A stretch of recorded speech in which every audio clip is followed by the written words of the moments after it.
Hello guys, welcome to Pronouncist, your pronunciation guide. Today we will learn how to pronounce the word shown on the screen. Anemones. Both US and UK have the same pronunciation of this word.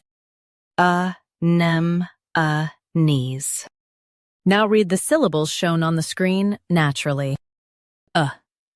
Nem. Knees. Anemones.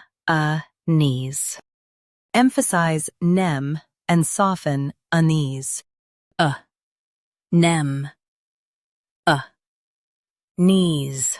Anemones. Emphasize nem and soften knees.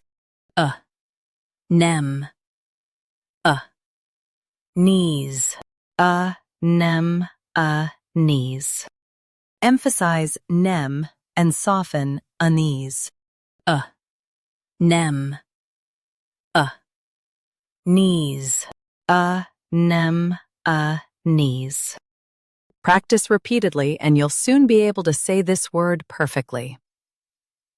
The best way to practice is to repeat the syllable multiple times.